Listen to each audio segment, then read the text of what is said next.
Hello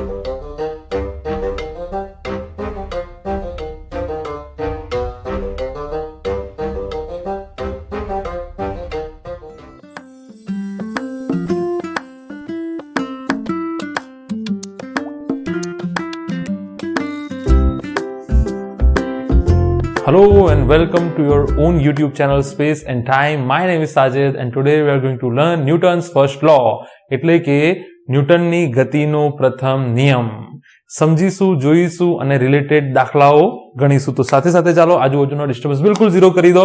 notebook અને pen સાથે લઈને બેસી જાઓ. ચાલો તો ટાઇટલ લખીએ, NLM 01 ન્યૂટનની ગતિનો પ્રથમ નિયમ. ન્યૂટન્સ લો ઓફ મોશન આપણે ભણીએ છીએ, એને શોર્ટમાં NLM બી કહેવાય છે, Newton's law of motion NLM. બરાબર? તો આ છે NLM 01 એટલે કે ન્યૂટનની ગતિનો પ્રથમ ન્યૂટનના ગતિના જે નિયમો છે અથવા ગતિના જે નિયમો છે એમાંનો પ્રથમ નિયમ. ટોટલ કેટલા નિયમ છે? અમુક જણ 3 કે છે, અમુક જણ 4 કે છે. બધા જ ભણીશું શાંતિથી. તો આજે આપણે ભણવાના છીએ ન્યૂટનનો ગતિનો પ્રથમ નિયમ. શું છે પ્રથમ નિયમનું સ્ટેટમેન્ટ? જો કોઈ કણ પર લાગતા તમામ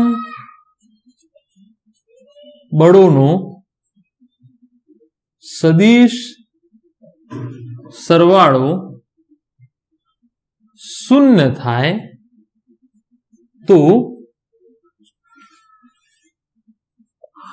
કણ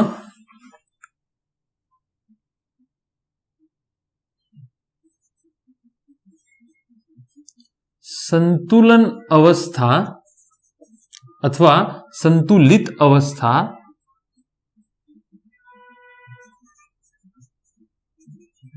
જાળવી રાખે છે. આ છે ન્યૂટનની ગતિનો પ્રથમ નિયમ. ચાલો શું છે એ સમજાવીએ છીએ. પહેલા શાંતિથી આપણે જોઈએ કે વાત શું છે. બીજું સ્ટેટમેન્ટ લખું, જો કોઈ HC વર્માનું સ્ટેટમેન્ટ લખું. HC વર્મા સાહેબે એમની બુકમાં શું કીધું છે? જો કોઈ કણ પર લાગતા તમામ બળો નો સદિશ સરવાળો શૂન્ય હોય તો કણ અપ્રવેગિત રહે છે. એવું લખી નાખો. અચ્છા, શું મતલબ છે બંનેનો? કે કોઈ કણ પર લાગતા તમામ બળોનો સદિશ સરવાળો, બંનેમાં સેમ લાઈન છે. જો કોઈ કણ પર લાગતા તમામ બળોનો સદિશ સરવાળો શૂન્ય થાય, જો કોઈ કણ પર લાગતા તમામ બળોનો સદિશ સરવાળો શૂન્ય થાય, એનો મતલબ થાય F નેટ બરાબર 0. જો કોઈ કણ પર લાગતા બધા જ બળોનો સરવાળો શૂન્ય થાય, F નેટ બરાબર 0, તો આમાં કે છે કણ સંતુલિત અવસ્થામાં રહે છે. તો બંનેનો મતલબ સમજાવી દઉં કે સંતુલિત અવસ્થાનો મતલબ શું છે અને અપ્રવેગિત રહે છે એટલે કે પ્રવેગિત નથી. તો પ્રવેગિત ના હોય તો તંત્ર પર કુલ પ્રવેગ 0 થઈ જશે. તંત્રનો કણનો પ્રવેગ કેટલો થઈ જશે? 0 થઈ જશે. અચ્છા, સંતુલિત અવસ્થા એટલે શું? સંતુલિત અવસ્થા એટલે સ્થાયી અવસ્થા. બીજું એને કહીએ તો સ્થિર હોય તો સ્થિર રહે છે અથવા અચળ વેગથી ગતિ કરે છે. આપણે પહેલા બી વાત થઈ ગઈ છે કે જ્યારે તમે કોઈ ઘર્ષણ રહિત સપાટી વિચારો અને એના ઉપર કણને અથવા પદાર્થને થોડો ધક્કો મારો તો ઘર્ષણ તો છે જ નહીં, એ રોકાવાનું જ નથી. અચળ વેગથી એ ગતિ ચાલુ રાખશે. ક્યાં સુધી? જ્યાં સુધી બાહ્ય બળ ના લગાડો ત્યાં સુધી. તો આ એની બિલકુલ ટેકનિકલ વ્યાખ્યા છે કે જો કણ ઉપર F નેટ 0 થાય, એ બરાબર 0 થાય તો આવી અવસ્થા કઈ કહેવાય? આવી અવસ્થાને સંતુલિત અવસ્થા કહેવાય. યાદ રાખો, આવી અવસ્થાને કઈ કહેવાય? સંતુલિત અવસ્થા કહેવાય. સમજી લો. અને આવી અવસ્થાને સંતુલિત અવસ્થા કહેવાય. અચ્છા, હજુ થોડું આમાં કઈ એડ કરી શકું એવી પરિસ્થિતિ હોય તો હું એડ કરું. આમાં બીજું કોઈ સ્ટેટમેન્ટ લખું. જો કોઈ કણ પર લાગતા તમામ બળોનો સદિશ સરવાળો શૂન્ય હોય તો કણ અપ્રવેગિત રહે છે. Fnet બરાબર 0, A બરાબર 0, તો એ કાં તો સ્થિર હશે કાં તો અચળ વેગથી ગતિ કરતો. બંનેનો મતલબ એક જ છે. બંનેનો મતલબ એક જ છે. આ પકડી રાખજો, આને યાદ રાખજો.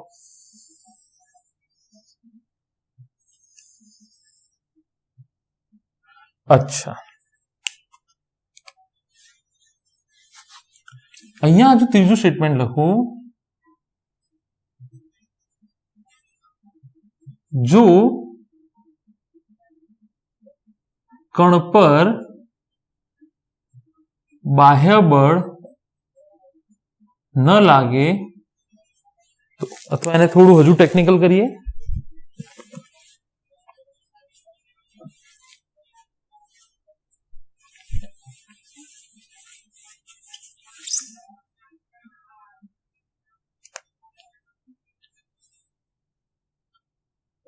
જો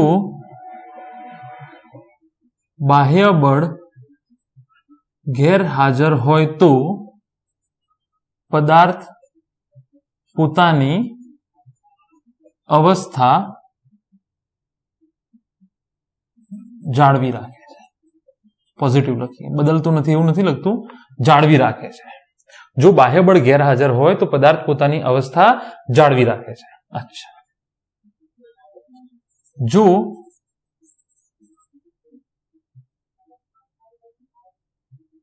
થોડું સ્ટેટમેન્ટ બદલીએ, થોડું દરેક રીતે સમજાવું છું. દરેક એસ્પેક્ટ થી, ખૂણા ખૂણામાંથી તમને હું આજે પ્રથમ નિયમ સમજાવીને છોડીશ.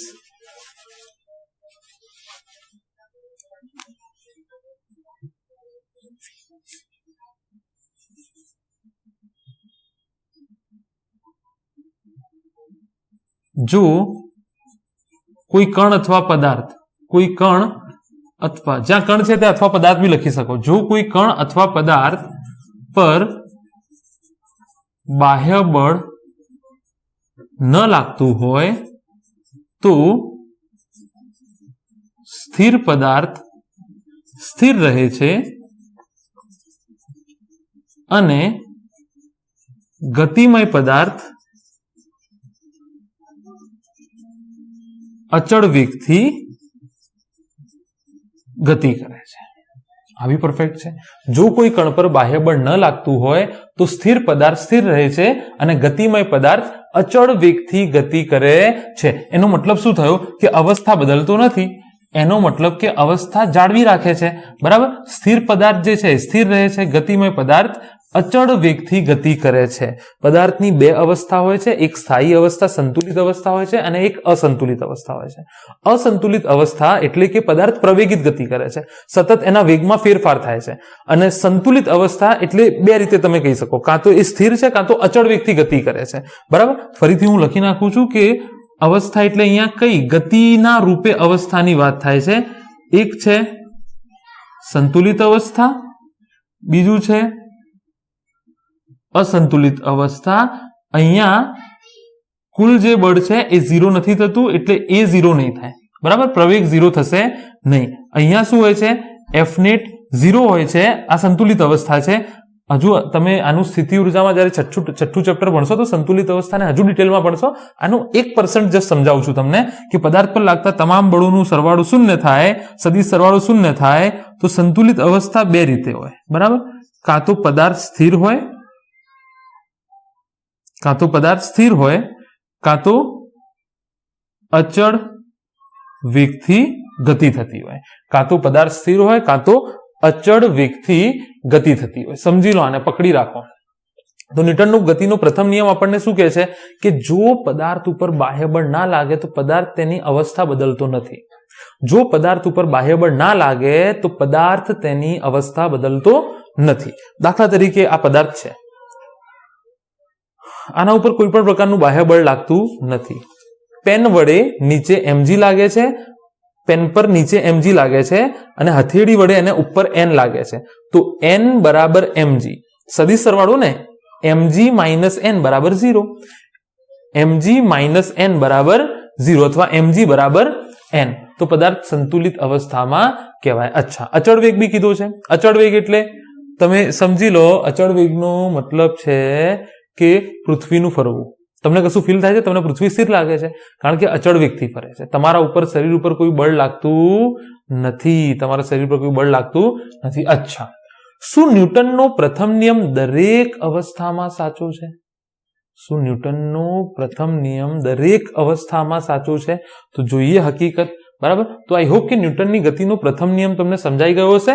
આ પ્રથમ નિયમનું ગાણિતિક સ્વરૂપ છે કે જો પદાર્થ પર લાગતા કુલ બળોનો સદિશ સરવાળો, આ પકડી રાખજો, જો પદાર્થ પર લાગતા તમામ બળોના સદિશ સરવાળો શૂન્ય હોય તો કણ સંતુલિત અવસ્થા જાળવી રાખે છે, અથવા આ પકડી રાખો કે જો કોઈ કણ પર લાગતા તમામ બળોનો સદિશ સરવાળો શૂન્ય હોય તો કણ અપ્રવેગિત રહે છે, એટલે કે સ્થિર રહે છે અથવા અચળ વેગથી ગતિ કરે છે. સ્થિર રહે છે અથવા અચળ વેગથી ગતિ કરે છે. આ પકડી રાખો. એફ નેટ બરાબર 0, એ બરાબર 0, સંતુલિત અવસ્થા. બરાબર. અચ્છા, ચલો આગળ વધીએ. ખામોશિયાं ગુમ હૈ કહી, કભી મિલને તો आओ मुझे, छू कर तुम्हें खिल जाएगी, पास इनको बुलाओ कभी, बात करने को बेकरार है, मिलने तो आओ कभी, खामोशियां. ચલો ચલો ચલો, ન્યૂટનની ગતિનો પ્રથમ નિયમ. શું ન્યૂટનની ગતિનો પ્રથમ નિયમ દરેક જગ્યાએ સાચો છે? 100% વેલિડ છે? ના, દરેક જગ્યાએ સાચો નથી. ન્યૂટનની ગતિનો પ્રથમ નિયમ, ન્યૂટનની ગતિનો પ્રથમ નિયમ નિર્દેશ ફ્રેમ પર આધાર રાખે છે. એનો મતલબ સિમ્પલ ભાષામાં ઓબ્ઝર્વર પર આધાર રાખે છે. ઓબ્ઝર્વર કોને કહેવાય તમને ખબર છે ને? જે ઘટનાનું નિરીક્ષણ કરતો હોય એના ઉપર આધાર રાખે છે. કેવી રીતે? તો અહીંયા જુઓ, અહીંયા જુઓ, અહીંયા જુઓ. એક માણસ છે, એ અહીંયા ઉભો છે નીચે જમીન પર. બરાબર. અચ્છા, હવે અહીંયા એક પારદર્શક લિફ્ટ છે. શું છે? અહીંયા પારદર્શક લિફ્ટ છે. લિફ્ટનું દોરડું બાંધેલું હતું અને આ લિફ્ટમાં બરાબર, આ લિફ્ટમાં એક અહીંયા ગોળો લટકેલો છે, બલ્બ. શું છે? આ બલ્બ.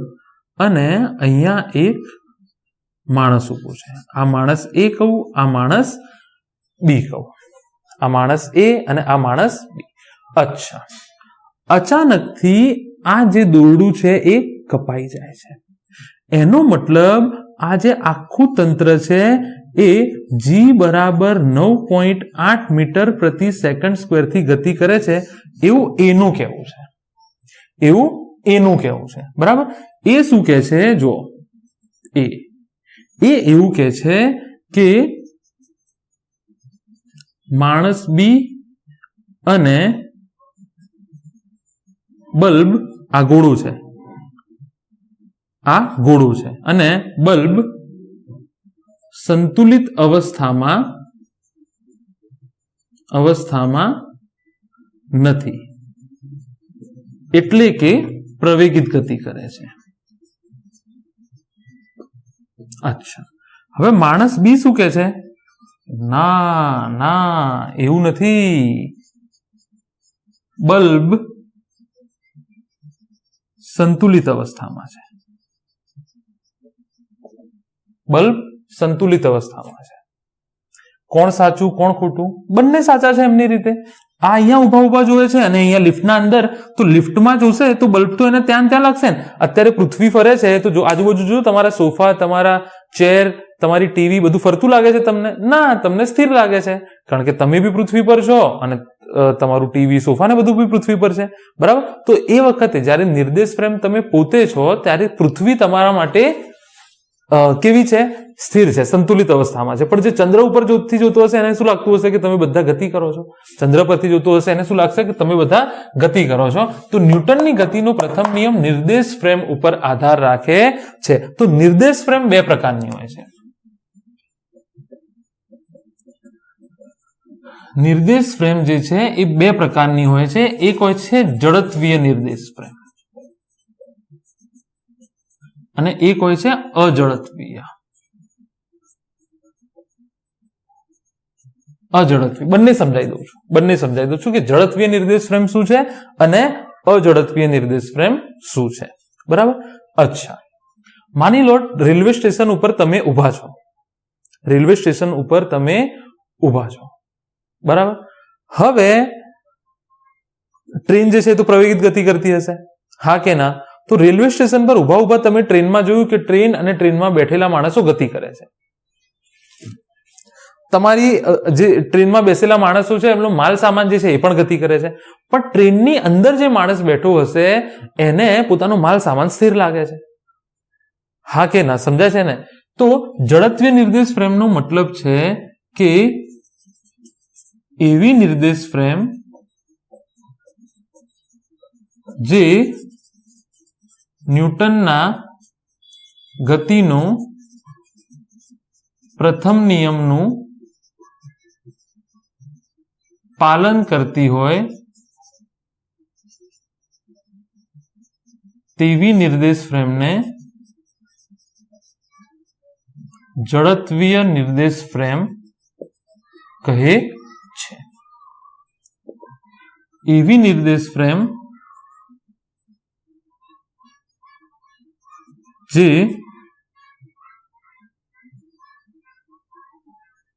ન્યૂટનના ગતિના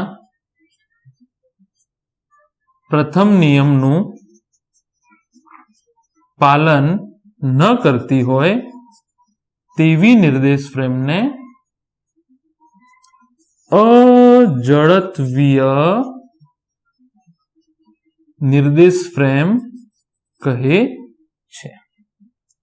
દાખલા તરીકે તમે કારમાં બેઠા બીજી કોઈ કારની ગતિ જોતા હોય તો તમે અજડત્વીય નિર્દેશ ફ્રેમ છો. તમે પોતે જ સંતુલનમાં નથી, તમે પોતે જ ગતિ કરો છો, હા કે ના? તમે કારમાં બેઠા જો કોઈ બીજી કારની ગતિનો અભ્યાસ કરતા હોય તો તમે અજડત્વીય નિર્દેશ ફ્રેમ છો, બરાબર? અને જો તમે જમીન ઉપર ઊભા કોઈ કારનો અભ્યાસ કરતા હોય તો તમે શું કહેવાઓ? જડત્વીય નિર્દેશ ફ્રેમ. તમે શું કહેવાઓ? જડત્વીય નિર્દેશ ફ્રેમ. એનો મતલબ આ જડત્વીય છે અને એના માટે આ અજડત્વીય નિર્દેશ ફ્રેમ છે. એના માટે આ બી જે છે તે અજડત્વીય નિર્દેશ ફ્રેમ છે. ફરીથી હું એક સિમ્પલ લેંગ્વેજમાં તમને કહી દઉં છું કે તમે કારની બહાર ઉભા છો જમીન ઉપર અને તમારા આગળથી કાર નીકળી, તો તમે ગતિનો અભ્યાસ કરતા હો તો તમે જડત્વીય નિર્દેશ ફ્રેમમાં છો. અજડત્વીય નિર્દેશ ફ્રેમ પ્રવેગિત નિર્દેશ ફ્રેમ હોય છે. કેવી નિર્દેશ ફ્રેમ હોય છે? પ્રવેગિત. દાખલા તરીકે તમે કારની અંદર જ બેઠા છો અને બીજી કારનો અભ્યાસ કરો છો અને બંને કારો ચાલે છે, તો એ વખતે તમે અજડત્વીય નિર્દેશ ફ્રેમ છો. જો કે આ બધી વાતોની હાલ જરૂર પડશે નહીં, નિર્દેશ ફ્રેમ લેતા તમને શીખવાડી દઈશું, પણ હાલ તમારે આ મહત્વનું છે. હાલ આપણે જે બી ફ્રેમ લઈશું એ જડત્વીય નિર્દેશ ફ્રેમ લઈશું, એટલે કે બધો જ અભ્યાસ જમીનની સાપેક્ષે. કારણ કે જો તમારા માટે અને મારા માટે પૃથ્વી ભલે ગતિ કરે છે, પણ તમે જો મારી સામે બેઠા છો તો તમે સ્થિર છો ને તમારી સાપેક્ષે હાલ હું સ્થિર છું, કારણ કે આપણે બંને પૃથ્વી ઉપર છીએ. તો પૃથ્વીની દ્રષ્ટિએ જમીન ઉપર ઉભેલો માણસ જડત્વીય નિર્દેશ ફ્રેમ છે, બરાબર? તો બધી ગતિનો અભ્યાસ અત્યારે પ્રથમ નિયમની વાત છે, ગતિનો અભ્યાસ જમીનની સાપેક્ષે કરીશું. ગતિનો અભ્યાસ જે છે તે આપણે જમીનની સાપેક્ષે કરીશું. અચ્છા, તો આઈ હોપ તમને આટલી વાતો ખબર પડી ગઈ હશે. બેટરી ચેક કરી લઈએ. 19 છે, વાંધો નહીં.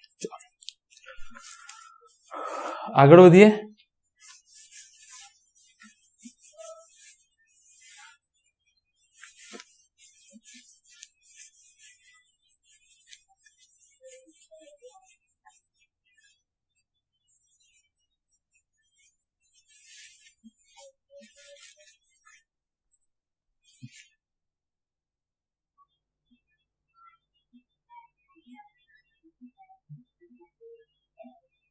ચલો, તો શું કે છે ન્યૂટનનો ગતિનો પ્રથમ નિયમ કે જો બાહ્ય બળ ના લાગતું હોય તો પદાર્થ પોતાની અવસ્થા બદલતો નથી. એટલે કે જો સ્થિર હોય તો સ્થિર રહે છે અને જો અચળ વેગે ગતિ કરતો હોય તો અચળ વેગે ગતિ કરતો રહે છે. તો તમે કહેશો કે મારા બાઇકને હું થોડો ધક્કો મારીને છોડી દઉં તો આગળ જઈને બંધ થઈ જાય છે. હું ફરીથી કહું છું, ઘર્ષણ બળને કન્સિડર ના કરશો ને. હમણાં આપણે કીધું કે ઘર્ષણ બળ લાગે છે. તમને સ્પેશિયલી ઘરે કંકોત્રી લખીને ઇન્વિટેશન કાર્ડમાં લખીશું કે ઘર્ષણ બળ લાગે છે, હવે ગણો. ત્યારે ગણજો. હાલ આપણે આખે બ્રહ્માંડની વાતો કરીએ છીએ, ખાલી તમારા રોડ ઉપર દોડતા સ્કૂટરની વાત નથી કરતા. સમજાય છે ને? તો જો તમને હું અવકાશમાં થોડો ધક્કો મારી દઉં તો અચળ વેગથી તમે ચાલતા જ રહેશો, રોકાશો નહીં, કારણ કે ઘર્ષણ બળ નથી લાગતું. તો અત્યારે આપણે ઘર્ષણ બળની ચર્ચા કરતા નથી. બરાબર? અચ્છા, તો ન્યૂટનની ગતિનો પ્રથમ નિયમ એમ કે છે કે કણ પર લાગતા તમામ બળોનો સદિશ સરવાળો જો શૂન્ય થાય તો કણ અપ્રવેગિત રહેશે. અપ્રવેગિત તો મતલબ પ્રવેગિત ગતિ નહીં હોય, એનો મતલબ કણનો કુલ પ્રવેગ કેટલો રહેશે? 0 રહેશે. એનો મતલબ સ્થિર રહેશે. આને આ અવસ્થાને કહેવાય સંતુલિત અવસ્થા. આ અવસ્થાને કહેવાય સંતુલિત અવસ્થા.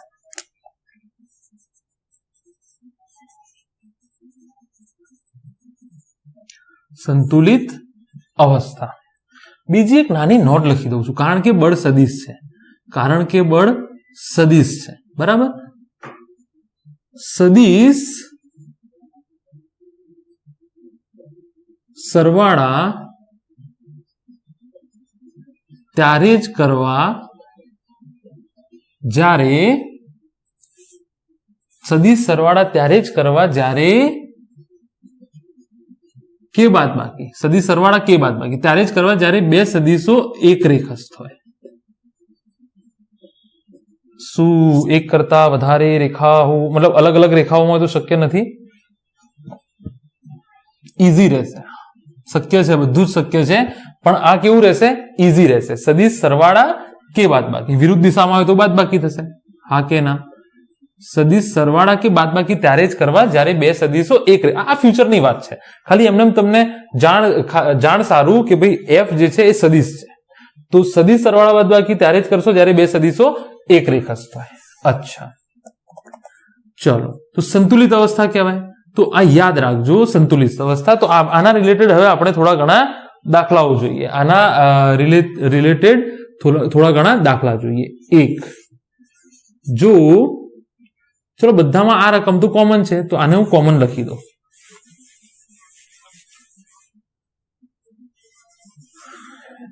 નીચે આપેલ તંત્ર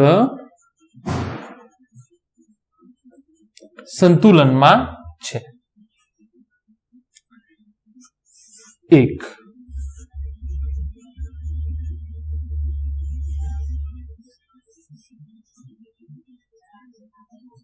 ત્રણ કિલોગ્રામ. તો અચ્છા, બીજું આપણે શું માનીને અહીંયા ચાલીએ છીએ? નોટ લખી દઉં છું કે દોરી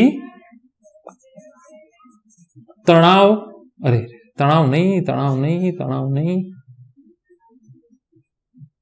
દોરી દળ રહિત છે. દોરી જે છે એનું પોતાનું કશું દળ નથી, અને જ્યારે ગરગડી આવશે તો એ બી દળ રહિત અને ઘર્ષણ રહિત છે, એવું માનીને ચાલીશું આપણે. તો હાલ અહીંયા જુઓ. અચ્છા, શું કરશું હવે? આપણને કે છે જો આપેલ તંત્ર સંતુલન, એટલે કે આ જે તંત્ર છે એ સંતુલનમાં છે, દોરી પર નું તણાવ બળ શોધો. દોરી પરનું તણાવ બળ શોધો. બનાવો એફબીડી. તંત્ર સંતુલનમાં છે. બરાબર? તંત્ર પર સંતુલનમાં છે. તો શું કીધું તું મેં એફબીડી બનાવવા માટે? તમામ બળોની ચર્ચા કરી નાખો, તમામ બળોની. તો આને નીચે લાગશે mg. બરાબર? અને બીજું એક અહીંયા લઈ લઈએ કે g બરાબર લઈ લેવું 10 મીટર પ્રતિ સેકન્ડ સ્ક્વેર. બરાબર? અચ્છા, નીચે શું લાગશે આને? બરાબર કે નહીં? પેલું ચાર્જર લટકાઈને પહેલા લેક્ચરમાં આપણે દેખાડ્યું હતું. હાલ તો ચાર્જિંગ ચાલે છે તો કેવી રીતે બતાડું? તો નીચે લાગશે mg, અને આ દોરીમાં બ્લોક માટે, આ m દળના પદાર્થ માટે, બરાબર, m કેટલું છે? 3 kg. એમ દળના પદાર્થ માટે તણાવ બળ અવે ફ્રોમ પોઈન્ટ લાગશે. આ બ્લોક માટે શોધતા હોય તો આ બ્લોકથી દૂરના અંતરે, દૂરની બાજુએ તણાવ બળ ટી લાગશે. તો mg નીચે લાગે છે, એને સમતુલતું બળ ટી નીચે, એટલા માટે તો સંતુલનમાં છે. જો સંતુલનમાં ના હોય તો પદાર્થ ગતિ કરી જાય, પ્રવેગિત ગતિ કરી જાય. નહીં, જો સંતુલનમાં ન હોય તો પદાર્થ, એ બીજો નિયમ છે એનો ન્યૂટનનો, પણ લખી નાખું, પદાર્થ પ્રવેગિત ગતિ કરશે. તો અહીંયા ગતિ કરે છે, અહીંયા ગતિ કરતો નથી, એનો મતલબ ઉપર લાગતું બળ બરાબર નીચે લાગતું બળ. તો એનો મતલબ તંત્ર સંતુલનમાં હોય તો આવું લખાય, એફ નેટ બરાબર 0. અચ્છા, ટી ઉપર છે,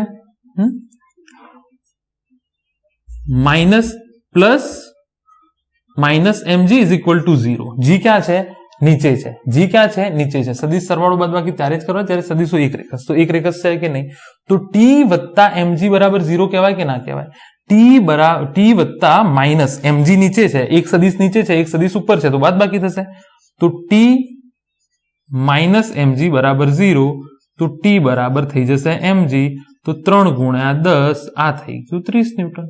આ થઈ ગયું. આ તો હાલ તમને હું પ્રેક્ટિસ કરાવું છું, નહીં તો હું ફટાફટ કરાવી દેતો કે ટી બરાબર mg લખી નાખો. સંતુલનમાં છે તો ઉપર લાગતું બળ બરાબર નીચે લાગતું બળ હોય તો જ તંત્ર સંતુલનમાં હોય. આ પેન છે એ પડતી કેમ નથી? કારણ કે પેન વડે લાગતું નીચે mg, મારી હથેળી એને સમતોલે છે ઉપર n, તો mg બરાબર n હોય તો જ આ, હા કે ના, તો જ આ નીચે ના પડે. પણ આ મેં તમને આની રીતે સમજાયું કે એફ નેટ બરાબર 0, તો એનો મતલબ કુલ બળોનો સરવાળો ટી, એક ઉપર ને ધન લીધું, નીચે માઇનસ mg, જી કારણ કે નીચે છે ને તો જી નીચે આવશે, બરાબર, ટી ઉપર આવશે. તો બંને એક રેખસ છે એટલે સદિશમાં હું દર્શાવતો નથી ઉપર.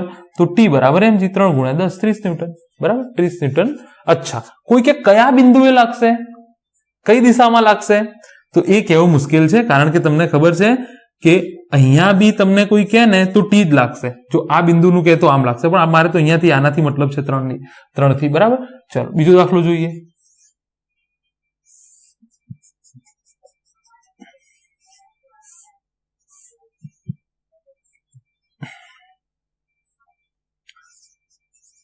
બે કેજી આપણને કે છે કે લંબ બળ શોધો. શરતો એની એ જ છે, તંત્ર સંતુલનમાં છે એવું આપેલું છે. આ બી શરત એ જ છે, બરાબર. આ શરત બધા દાખલાઓમાં આવશે કે તંત્ર સંતુલનમાં છે. જો સંતુલનમાં હોય તો એફ નેટ બરાબર 0 થાય. હવે મારે એફ નેટ શોધવું હોય તો એફબીડી બનાવવું પડે. અચ્છા, આ બ્લોક ઉપર એક બળ લાગે છે નીચે mg, બરાબર. એફબીડી બનાવું કે ના બનાવવું? બીજું, આ સપાટી દ્વારા ઉપરની તરફ લાગે છે n. તમે કહેશો આ સપાટી દ્વારા નીચે બી લાગશે, પણ હું એમ કહીશ કે મારે આ બ્લોક પર લાગતું બળ શોધું છું, બરાબર. તો એટલા માટે આ બ્લોક વડે આ સપાટી પર લાગતું બળ નથી શોધતું હું, તો આ બ્લોક ઉપર બળ શોધું છું. m બરાબર 2 kg છે, તો ઉપર શું લાગશે? n. તો સંતુલન અવસ્થામાં તમે કાં તો સીધું આવું લખી નાખો કે સંતુલનમાં ક્યારે હોય? જ્યારે ઉપર લાગતું બળ બરાબર નીચે લાગતું બળ હોય તો જ આ સ્થિર રહે, બરાબર. અચ્છા, અથવા જો તમારે આવું લખવું હોય તો આવું લખો, n ઉપર છે વત્તા mg નીચે છે બરાબર 0, તો n બરાબર mg, તો 2 ગુણ્યા 10, 20, સેમ જ વસ્તુ છે. તમે લખી શકો ને આવું બી, ઉપર n નીચે. તંત્ર સંતુલનમાં ક્યારે કહેવાય? જ્યારે પોતે સ્થિર હોય ત્યારે. સ્થિર ક્યારે હોય? જ્યારે નીચે કોઈ બળ લાગતું. અચ્છા, જો આ પેન સ્થિર છે અત્યારે, હવે જો અત્યારે n એને ઉપરની તરફ લાગે છે, જો n 0 કરી દઉં તો તંત્ર ગતિમાં આવી જાય છે. તંત્ર સ્થિર ક્યારે હોય? જ્યારે નીચે લાગતું બળ બરાબર ઉપર લાગતું બળ, આ સાઈડ લાગતું બળ બરાબર આ સાઈડ લાગતું બળ, આ સાઈડ લાગતું બળ બરાબર આ સાઈડ લાગતું બળ, આ સાઈડ લાગતું બળ બરાબર આ સાઈડ લાગતું બળ, ત્યારે તંત્ર સંતુલનમાં કહેવાય. યાદ રાખો આ નાની વાતો. તમે આવું કરવા જશો ને તો રાત પડશે. આ શોર્ટકટ યાદ રાખો, સમજો. હજી થોડા ધીરે ધીરે દાખલાઓ ગણીશું, હજુ તમને આગળ સમજમાં આવશે. ધીરે ધીરે દાખલાઓ ગણીશું તો આગળ તમને સમજમાં આવશે. ચલો આગળ વધીએ.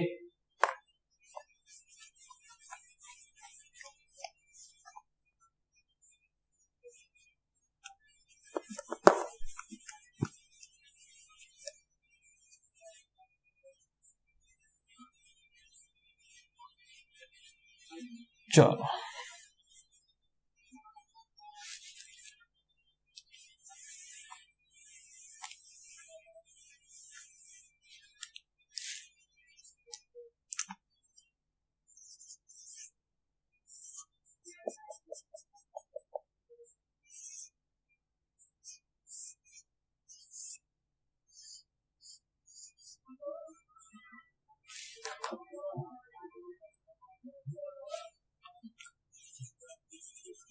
2 kg 5 kg બરાબર. તો આપણને કહે છે તંત્ર સંતુલનમાં છે, ઉપરની શરત તો ચાલુ જ છે, સંતુલિત અવસ્થાના દાખલા જ ગણીએ છીએ. તંત્ર સંતુલન તમને નથી દેખાતું, ગતિ કરતું લાગે છે કોઈ? અહીંયા બાંધેલું છે, આને બાંધેલું છે, આના તંત્ર સંતુલનમાં છે બરાબર. તમારો પંખો સંતુલનમાં છે, નીચે નથી પડી જતો. બંને દોરીઓ પરના તણાવ બળ શોધો. બંને દોરીઓ પરના તણાવ બળ શોધો. અચ્છા અચ્છા અચ્છા, આને હું M1 કહી દઉં, આને હું M2 કહી દઉં. FBD બનાવવાનું સંતુલનની અવસ્થાની વ્યાખ્યા શું છે કે Fnet કેટલું થવું જોઈએ? 0. અહીંયા લખી નાખું છું. શરત શું છે? Fnet 0. તો તમે આટલી રીતે ઉપર લાગતું બળ બરાબર નીચે લાગતું બળ, આ તો તમને સમજાઈ ગયું છે. ડાબી બાજુ, આ તો શોર્ટકટ આપું છું તમને, લાગતું બળ બરાબર જમણી બાજુ લાગતું બળ, અથવા નોર્મલ લખું, સામેના બળો સમાન હોય અને વિરુદ્ધ દિશામાં. ક્યારે? જ્યારે Fnet 0 હોય. આ જસ્ટ સમજાવવા માટે, કોઈ એવું ટેક્સ્ટબુક કોઈ ટીચરને ના વધારે તમને કોઈ ગાંડું પડશે. યાદ રાખો દાખલાઓ ગણવા માટે. ઉપર લાગતું બળ બરાબર નીચે લાગતું બળ કરી દો, ડાબી બાજુ લાગતું બળ બરાબર જમણી બાજુ લાગતું બળ કરી દો. ટૂંકમાં અહીંયા હોય તો એને સમતોલતું બળ અહીંયા લાગે તો જ તંત્ર સ્થિર થાય. જોજો હમણાં આવશે, ગણીશું, એના બી દાખલા ગણીશું. Fnet બરાબર 0. તો M1 માટે FBD બનાવવું તો બધા બળોની ચર્ચા કરી દઈએ આપણે બરાબર. એક તો M1 માટે છે બરાબર, એક તો નીચે લાગશે M1G, નીચે લાગશે M1G. અચ્છા, આના માટે તમે કરો છો ને, બધા બળોની ચર્ચા કરી દઉં છો બરાબર. નીચે લાગશે M1G. અચ્છા, એના પછી આ ઉપર લાગે છે માની લો T1 બરાબર. ઉપર શું લાગશે? T1. અહીંયા જો T1 બરાબર. અચ્છા, આ બ્લોકના કારણે, અચ્છા હું તો આની ચર્ચા કરું છું ને, અને નીચે શું લાગશે? દોરી બદલાઈ તણાવ બળ અલગ આવશે, દોરી બદલાઈ તણાવ બળ અલગ આવશે. લાગતા તમામ બળોની ચર્ચા કરવી જ પડશે તમારે, લાગતા તમામ બળોની ચર્ચા તમારે કરવી જ પડશે. લાગતા તમામ, તમે કહો T2 આવ્યો ક્યાંથી? હું શું કહું છું? Away from point T1. તો અહીંયા બે દોરી છે તો નીચે બી છે, તો અવે ફ્રોમ પોઈન્ટ T2 લાગશે. સિમ્પલ વસ્તુ છે. અવે ફ્રોમ પોઈન્ટ કેટલું લાગશે? T2 લાગશે. સમજી લો થોડું, આને સમજી લો. જો અહીંયાથી આ કેટલું લાગ્યું ઉપર? T1. બીજું શું લાગે છે નીચે? M1G. બીજું શું લાગે છે? આ દોરી પર તો તણાવ બળ આવી ગયું, આ દોરી પર આ બ્લોક માટે બ્લોકથી અવે ફ્રોમ પદાર્થ T2 લાગશે બરાબર. તો આ એક સમીકરણ બનશે. અહીંયા જો આની રીતે લખું, Fnet બરાબર 0, તો T1 ઉપર છે વત્તા માઇનસ T2 વત્તા માઇનસ M1G બરાબર 0. તો અરે ભાઈ આ લગાવી દો ને, ઉપર લાગતું બળ બરાબર નીચે લાગતું બળ, તો જ સંતુલનમાં હોય. કીધેલું છે આપણને કે સંતુલિત અવસ્થાવાળા દાખલા છે. T1 બરાબર T2 plus M1G equation 1. Equation, ચલો M2 માટે જુઓ, M2 માટે જુઓ, M2 માટે નીચે શું લાગે છે? M2G.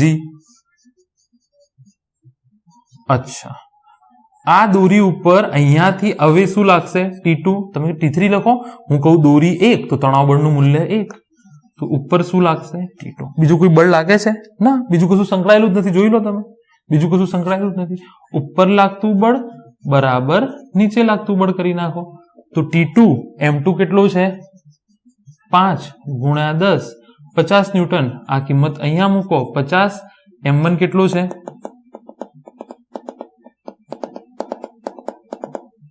2 ગુણ્યા 10 70 ન્યૂટન. પતી ગઈ વાર્તા. T1 અને T2 મળી ગયા. યાર તમે સિમ્પલ મતલબ સમજો યાર, સિમ્પલ મતલબ સમજો તમે. આ હું જૂના જમાનામાં દાખલો આવી રીતે ગણાવતો હતો.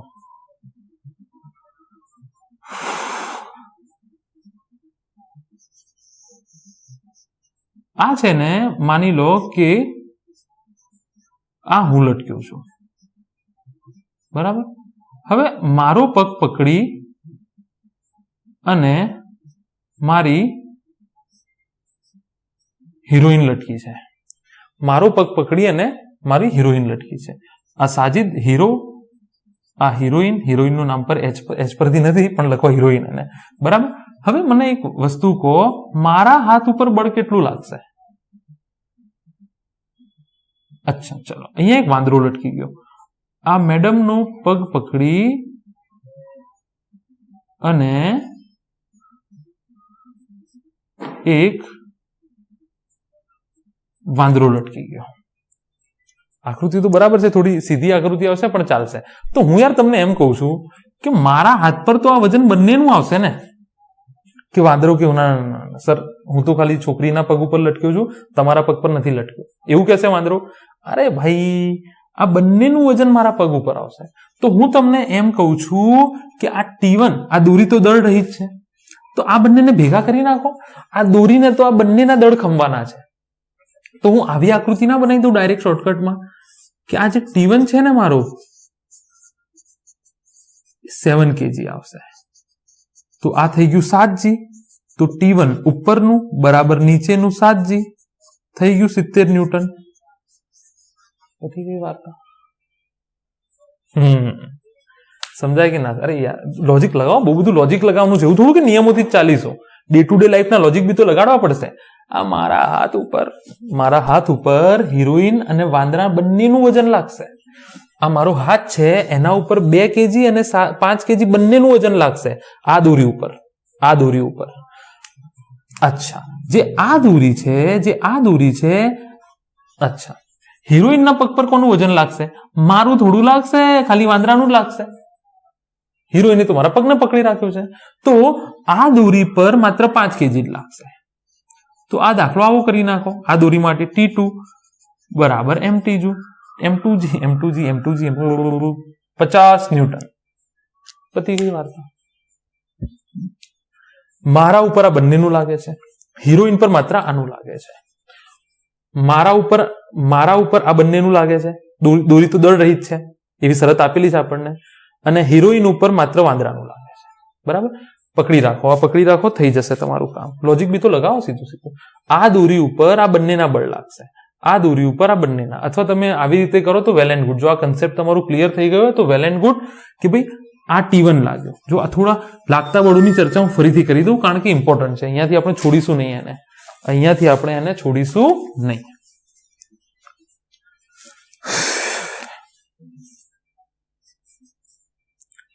2 kg હતું, બરાબર, અને આ 5 kg હતું. જો અહીંયા તો 5g લખી નાખું ડાયરેક્ટ, mg સમજી જશે ને, 5g. અહીંયા આનું 2g તો લાગવાનું જ છે.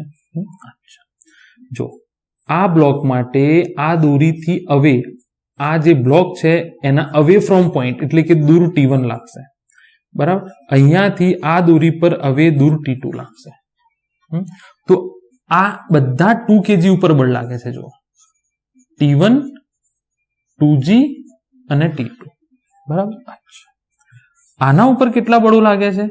એક તો આ T2 લાગશે અવે ફ્રોમ પોઈન્ટ, બ્લોકથી અવે, અને 5g લાગશે. T2 બરાબર 5g. બીજા કોઈ બળોની ચર્ચા કરો, આ લાગતું હોય તો. નહીં લાગતું. આ બળ ઉપર બ્લોક જુઓ કે બ્લોક જે બ્લોક ઉપર લાગતા બળોની ચર્ચા હોય એ જ બળોની ચર્ચા કરવાની. બધા બળોની ચર્ચા કરવાની જરૂર તમારે નથી. ચાલો આગળ વધીએ.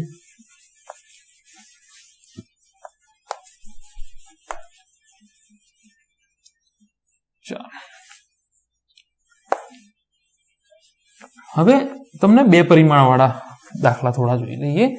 2 પરિમાણ વાળા શું કે છે? 2 પરિમાણ વાળા. અરે ભાઈ, જો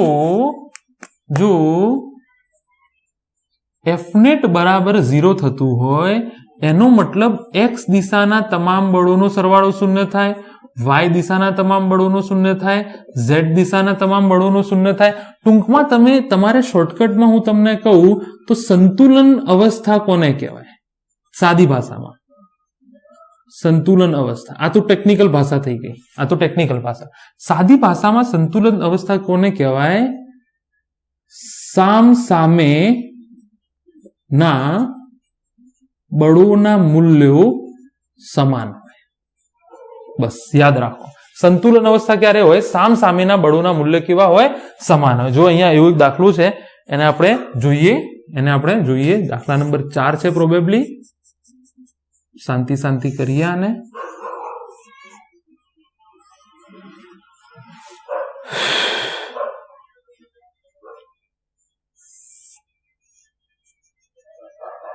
ચાલો 5 kg બરાબર. દોરી દળ રહિત છે, પહેલાથી તમને ક્લિયર છે. આ ખૂણો 37 નો છે બરાબર. અચ્છા, તો આપણને કે છે દોરીઓ પર તણાવ બળ શોધો. દોરીઓ પર તણાવ બળ શોધો. દોરીઓ પર તણાવ બળ શોધો. અચ્છા, ધ્યાનથી જોવાનું. એફબીડી બનાવો, ધ્યાનથી જોજો. 5 kg, આને હું દળ એમ કહી દઉં. દળ એમ નો એફબીડી બનાવો. એક તો આને નીચે લાગતું હશે એમજી બરાબર. અચ્છા, હું આની ચર્ચા કરું છું, યાદ રાખો, આની ચર્ચા કરું છું. હવે અવે ફ્રોમ પોઈન્ટ એટલે આને હું કહું T1. આને મેં કહી દીધું T1. અવે ફ્રોમ પોઈન્ટ, આ બી દોરી છે ને, દોરી બદલાઈ ગઈ તો બળ બદલાઈ જશે. પહેલા જ વાત કરી, એક દોરી તો તણાવ બળનું મૂલ્ય એક જ રહેશે. જેટલી દોરીઓ એટલું તણાવ બળનું મૂલ્ય. 2 દોરીઓ છે તો તણાવ બળનું મૂલ્ય કેટલું? હું જો આ પોઈન્ટની ચર્ચા કરતો તો તણાવ બળ આમ લાગતું, કારણ કે હું આ બ્લોકની ચર્ચા કરું છું. તો આ પોઈન્ટ લઉં તો અવે ફ્રોમ પોઈન્ટ થાય, આ પોઈન્ટ લઉં તો અવે ફ્રોમ પોઈન્ટ થાય. આ હકીકત સમજી લેજો પ્લીઝ. આ હકીકત જે છે, આ જે હકીકત તમને કહું છું એ તમે સમજી લેજો. અચ્છા, તમને એક વસ્તુ મેં લખાઈ હતી કે સદિશ સરવાળા બાદબાકી ત્યારે જ કરવા જ્યારે બધું એક રેખસ્થ હોય. આમાં તો કશું બી એક રેખસ્થ નથી, હા કે ના? બરાબર. હું અહીંયા ડ્રો કરું એને, જુઓ. અચ્છા, મને આ ખૂણો આપેલો છે. કેટલો આપેલો છે?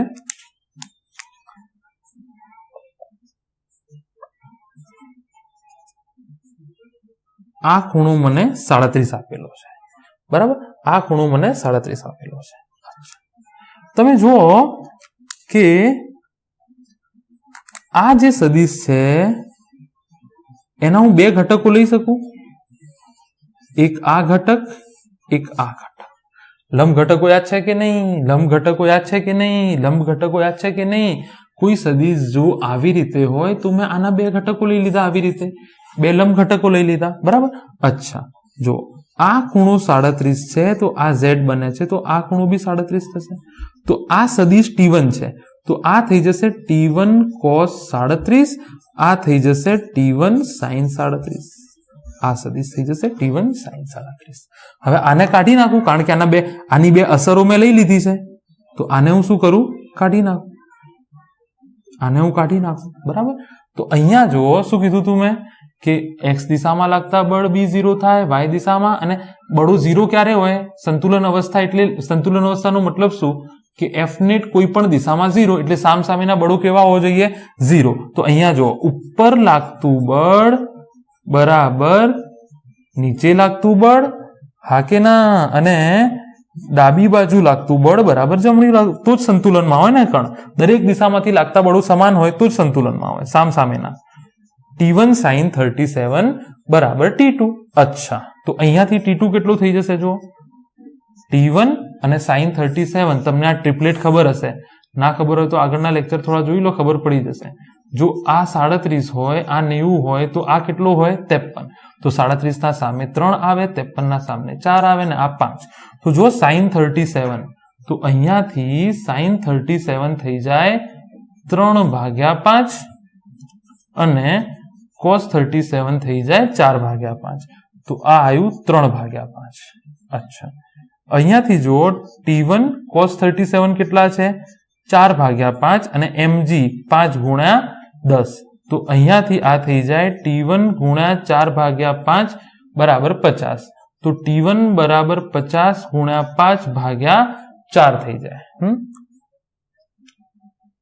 તો કેટલા થઈ જશે? આ 250 ભાગ્યા 4 જે આવતો હોય 125 ભાગ્યા 2 ન્યૂટન કેટલા આયા 125 ભાગ્યા 2 ન્યૂટન ખોટું તો નથી લખ્યું મેં કશું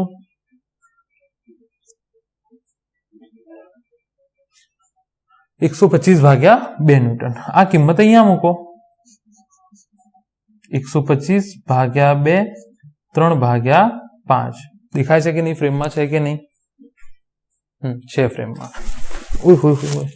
પડતા પડતા રહી ગયો તો 5 2 10 2 વધ્યા 5 5 25 25 તરી 75 ભાગ્યા 2 ન્યૂટન બરાબર T2 આવશે 75 ભાગ્યા 2 ન્યૂટન બરાબર T2 આવશે હા કે ના ચલો હજુ એક રીતે સમજાવું તમને FBD ડાયરેક્ટ આપણે તંત્રના ઉપર જ બનાવીએ FBD આપણે ડાયરેક્ટ તંત્રના ઉપર જ બનાવી લાગતા બળોની ચર્ચા ત્યાં જ થઈ જાય આપણને કીધું છે કે તંત્ર સંતુલિત અવસ્થા એટલે કે આ ગતિ કરતો નથી એવું કીધેલું છે નીચે જુઓ mg લાગશે બરાબર અચ્છા અવે ફ્રોમ પોઈન્ટ અહીંયા T1 લાગશે અવે ફ્રોમ પોઈન્ટ અહીંયા T2 લાગશે હવે આ તો શક્ય જ નથી સામ સામે કશું આવતું જ નથી આના સામે કશું નથી આના સામે કશું તો સામ સામે લાવવું પડશે ને તો મેં તમને કીધું કે આ સદિશ છે તો સદિશના લંબ ઘટકોનો કન્સેપ્ટ ખબર છે આના બે ઘટકો પડે કારણ કે આ ખૂણો મને ખબર છે એક ઘટક આ પડશે આ ખૂણો કેટલો થાય 37 z બને છે કે નહીં તો આ થઈ જાય T1 cos 37 અને આનો આ ઘટક થઈ જાય T1 sin 37 આઈ હોપ તમને આ ખબર હશે હવે આના ઘટકો આની અસરો લઈ લીધી તો આનું મારે કશું કામ નથી તો હવે જવાબ યાદ રાખી લો શીખી જાઓ T1 cos 37 બરાબર mg થઈ જશે અને T2 બરાબર T1 sin 37 x દિશામાં લાગતા બળોનું મૂલ્યનો સરવાળો 0 y દિશામાં લાગતા બળોનું મૂલ્યનો સરવાળો તમે આવું લખી શકો ને જો T1 cos 37 ઉપર છે વત્તા માઇનસ mg બરાબર 0 fy બરાબર 0 આ થઈ ગયું fy બરાબર 0 તો અલ્ટિમેટલી આવવાનું તો આ જ છે તો મેં શોર્ટકટ તમને કહી દીધું છે કે સામસામેના બળોના મૂલ્ય સમાન હોય ઇઝ ઇક્વલ ટુ કરી દીધા સામસામેના સંતુલન અવસ્થામાં હોય તો અહીંયા તમે આવું લખી શકો T2 ધન આવશે T1 આ દિશામાં છે વિરુદ્ધ દિશામાં 0 મતલબ તો આ જ છે આનો ગણી નાખો દાખલો સોલ્વ કરી નાખો બરાબર અચ્છા ચલો આગળ વધીએ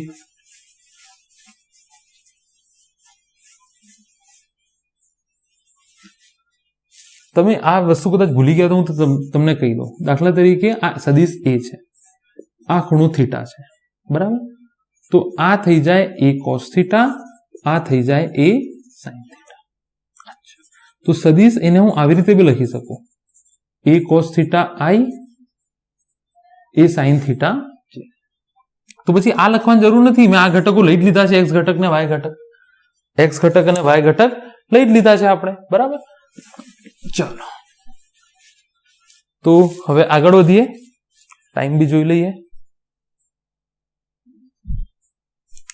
ચલો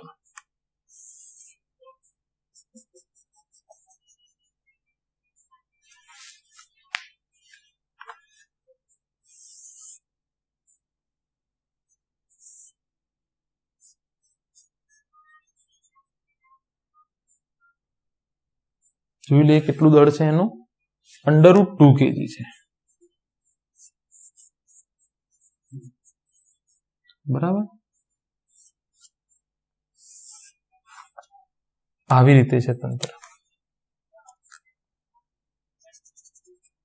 અહીંયા સાથે 30 નો ખૂણો બનાવે છે અને અહીંયા સાથે 60 નો ખૂણો બનાવે છે તો આપણને કહે છે દોરીઓ પર તણાવ બળ શોધો દોરીઓ પર તમને કોઈ તણાવ બળની દિશા પૂછે તો ના પાડી દેજો એને કે મારે નથી કહેવી કારણ કે તણાવ બળની દિશા અલગ અલગ બિંદુએ અલગ અલગ હોય છે કોઈ મને આ બિંદુ કહેશે તો આ દિશા થશે આ બિંદુ કહેશે તો આ દિશા થશે ચલો લાગતા બળોની ચર્ચા કરીએ જો હું m બરાબર લઈ લઉં √2 બ્લોકનું દળ બરાબર તો mg થઈ ગયું અચ્છા એક અહીંયા લાગશે T1 એક અહીંયા લાગશે T2 અચ્છા FBD બનાવું તમે કહેતા હોય તો બનાવી દો જોજો ધ્યાનથી એક નીચે લાગે છે mg એક આ લાગે છે T2 અવે ફ્રોમ પોઈન્ટ લાગશે ને આ બ્લોકની ચર્ચા કરું છું તો તણાવ બળ અવે ફ્રોમ પોઈન્ટ હોય જે બ્લોક જેની ચર્ચા કરતા હોય ત્યાંથી દૂરની બાજુએ હોય બરાબર અચ્છા, આ ખૂણો કેટલો થશે? 60 આપેલો છે, 60 આપેલો છે, બરાબર. અચ્છા, આ ખૂણો કેટલો થશે? આને T1 કહી દીધું છે આપણે. આ ખૂણો 30 થઈ જશે. આમાં બી લોચા પડી ગયા. શું કરવું? સામ સામેની બળોના મૂલ્ય સમાન, લંબ ઘટકોનો સહારો લઈશું. જો આ સદિશ જે T2 છે એના બે ઘટક પડશે. આ થઈ જશે T2 cos 60 અને આને લંબ ઘટક આને લંબ હશે તો આ થઈ જશે T2 sin 60. બરાબર. એ જ રીતે આના બે ઘટક પડશે. આ થઈ જશે T1 cos 60 અને આ થઈ જશે, એ જ દિશા છે, સમાન દિશા છે, સમાન દિશા છે, એ જ દિશા છે, આડીઅવળી દિશા નથી. નાનું કોઈ કારણોસર નથી કર્યું, એમને એમ જ કર્યું છે. T1 મૂલ્ય કેટલું થઈ જશે આનું? T1 sin 30. બરાબર. તો આના ઘટકો લખાઈ ગયા તો આને શું કરવાનું? કાઢી નાખવાનું. આ મારા કામનું નથી. પ્રેક્ટિસ પડી જશે, પછી કાઢવાની જરૂર નથી. હાલ તમને ખાલી એમને બતાડવા માટે. આ પરિસ્થિતિ થઈ ગઈ. હવે શું કહે છે? કણ સંતુલનમાં છે એવી શરત આપણને આપેલી છે કે કણ સંતુલનમાં છે. જો કણ સંતુલનમાં હોય તો સામ સામેના બળોના મૂલ્ય કેવા હોય? સમાન હોય. એનો મતલબ પહેલા હું x દિશા લઉં તો અહીંયા જો T1 જો સંતુલનમાં હોય, ખોટું લખ્યું છે મેં, આ 30 આવશે ને યાર, આ 30 નો ખૂણો હતો ને. T1 cos 30 બરાબર T2 cos 60. T1 cos 30 બરાબર T2 cos 30. અચ્છા, અહીંયાથી જો જે આ સદિશ છે, એક બાજુના સદિશ છે, એમનો સરવાળો થાય. બે સદિશો સમાન દિશામાં હોય તો એમનું શું થાય? સદિશનું પ્લીઝ ચોથું ચેપ્ટર અટેન્ડ કરી લેજો તો તમને મજા આવશે. આ જો T1 sin 30 plus T2 sin 60 is equal to mg. ઉપર લાગતા બધા બળોનો સરવાળો બરાબર નીચે લાગતા બધા બળોનો સરવાળો શૂન્ય. સંતુલન અવસ્થામાં હોય તો T1 by 2 sin 60 કેટલા થાય? √3/2 બરાબર mg એટલે કે √2 multiply by 10. બરાબર. અચ્છા, અહીંયાથી સીધે સીધું T1 cos 30 બરાબર T2 cos 60. તો T1 cos 30 કેટલા થાય? √3/2 અને T2 cos 60 એટલે T2/2. 2 કેન્સલ. T2 બરાબર T1 √3 થઈ જશે. બરાબર. T2 બરાબર T1 √3 જશે. તો T1/2 T2 ની જગ્યાએ T1 √3 √3/2 √2 ગુણ્યા 10. ખોટું તો નથી લખ્યું કશું?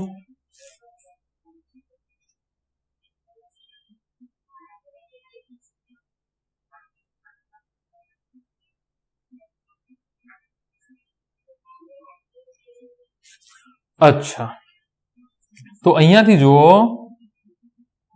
અહીંયાથી આ થઈ જશે T1/2 3T1/2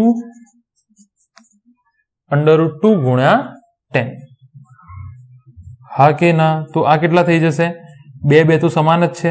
અથવા T1/2 કોમન લઈ લો તો અંદર વધશે 1 + 3 √2 ગુણ્યા 10. તો T1 ફ્રેમ કેટલી છે જોઈ લો, નહીં તો જગ્યા નહીં હોય તો તમને દેખાશે નહીં. T1/2 ગુણ્યા 4 √2 ને 2 દુ 4. બરાબર. તો અહીંયાથી થઈ જશે T1 બરાબર √2 2 ગુણ્યા 10 5 √2. T1 કેટલો આવ્યો? 5 √2. T1 કેટલો આવ્યો? 5 √2. હવે T1 ની કિંમત તમે અહીંયા મૂકી દો તો વાર્તા પતી ગઈ. જવાબ આવી જશે T2 બરાબર T1. જોજો કે ગણતરીમાં ભૂલ તો નથી થઈ. sin 30 બરાબર 1/2 sin 60 બરાબર √3/2. બરાબર છે. T1 cos 60 બરાબર T1 cos 30 બરાબર T2 cos 60.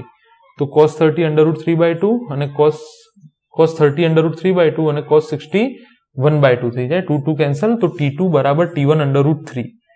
તો T2 બરાબર આ તો T2 છે બરાબર T2 T1/√3 √3/2 આ 3 થઈ જશે. જે બી સાદુરૂપ જોઈ લેજો તમે.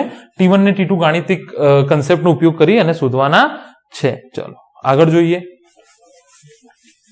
T2 શોધી નાખજો જાતે, જવાબ કમેન્ટ કરો. હોય શકે ગણતરીમાં ભૂલ થોડી ઘણી, જોઈ લેજો.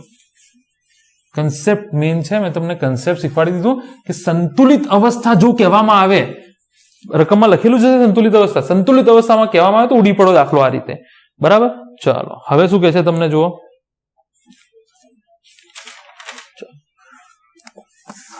હવે શું કહે છે તમને, જે બી નંબરનો દાખલો આવ્યો એ નંબરનું થોડો નવા પ્રકારનો દાખલો લઈએ. બરાબર. ઢોળાવ થીટા કહેવાય એને. ઢોળાવ કેટલું છે? થીટા છે. બરાબર.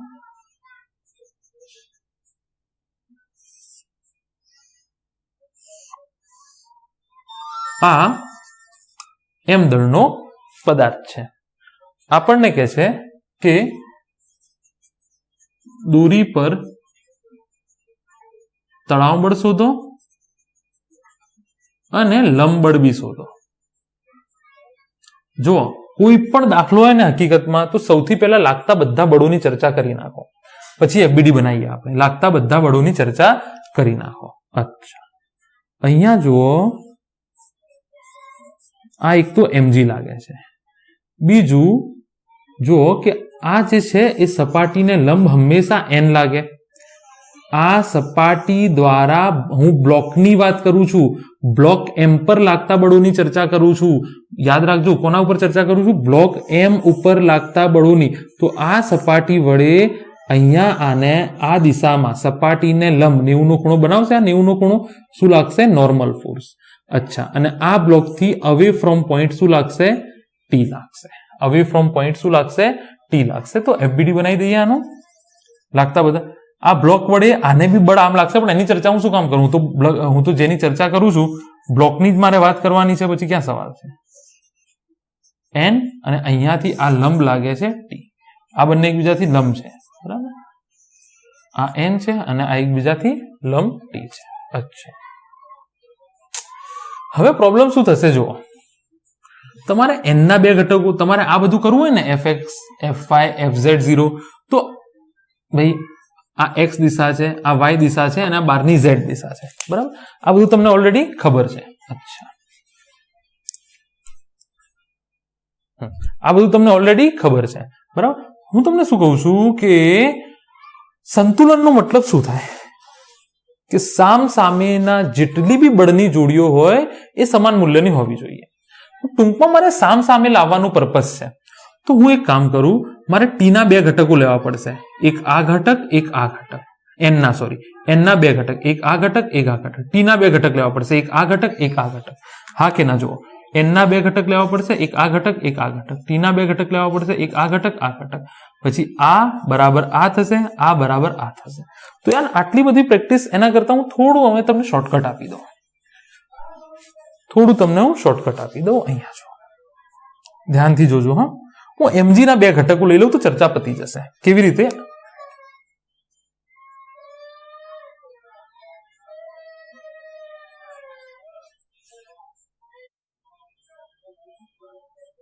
અચ્છા, ચલો તો અહીંયા જુઓ, એના કરતા હું તમને થોડું નવેસરથી કરાવું. આપણે mg ના ઘટકો લઈએ તો આસાન પડશે. જો mg ટી અને ટી ને લંબ અહીંયા શું છે? આ બંને વચ્ચે 90 નો ખૂણો છે ને, આના અને આના વચ્ચે 90 નો ખૂણો છે. એનીવે, તો mg ના આવા બે ઘટકો લઈ લઉં તો જુઓ, એક આ ઘટક, આની સામેનો ઘટક અને એને લંબ ઘટક. હવે જુઓ, આ બરાબર આ થઈ જાય, આ બરાબર આ. શું લખાયું? સંતુલિત. સામ સામેના બળોના મૂલ્ય સમાન હોવા જોઈએ. જરૂરી થોડું છે દર વખતે xy શું કામ લે? લોજિક લગાવો. અહીંયા લાગતું બળ બરાબર અહીંયા લાગતું બળ, અહીંયા લાગતું બળ. માની લો આ પદાર્થ બાંધ્યો છે, અહીંયા લાગતું બળ બરાબર અહીંયા લાગતું બળ, અહીંયા લાગતું બળ બરાબર અહીંયા. તો સંતુલનમાં આ કાઢી નાખો. એના બે ઘટકો લઈ લીધા છે આપણે. એમ કહું છું તમને. બરાબર. અચ્છા, તો અહીંયા જુઓ પછી કે આ કેટલું છે? 90. આ 90 આ થીટા, તો આ કેટલું થઈ જાય 90 માઇનસ થીટા. ત્રિકોણના 3 ખૂણાનો સરવાળો કેટલો હોય 180, બરાબર. તો આ કેટલું થઈ જશે, ધારો કે આને x કહું તો જોઈ લો તમે, x વત્તા થીટા વત્તા 90 બરાબર 180 થવું જોઈએ. તો આ જુઓ આવશે 90 માઇનસ થીટા. યાદ રાખી લો, આ યાદ રાખી લો, 90 માઇનસ થીટા યાદ રાખી લેજો. જે યાદ રાખવાનું કહું છું મેં તમને શું કીધું, mg ના બે ઘટકો લઈ લઉં, એક ઘટક આ લઈ લઉં અને એક ઘટક આ લઈ લઉં, બરાબર. એક ઘટક આ. હવે ખૂણાઓ શોધીને એના વાર્તા પતાવી દઉં. આ મેન સદિશ છે તમારો, આ મેન સદિશ છે mg, બરાબર. જો આ 90 માઇનસ થીટા, હા કે ના, આ કેટલું છે 90 માઇનસ થીટા, બરાબર. આ 90 માઇનસ થીટા, આ કેટલું થશે 90. તો 90 માંથી 90 માઇનસ થીટા, એ તો અમે સદિશ સમાંતર સદિશ છે, તમે આને આના ઉપર લાવી દો વાંધો નહીં, આના ઉપર લાવી દો તો બી વાંધો નહીં, કશું વાંધો નહીં, બરાબર.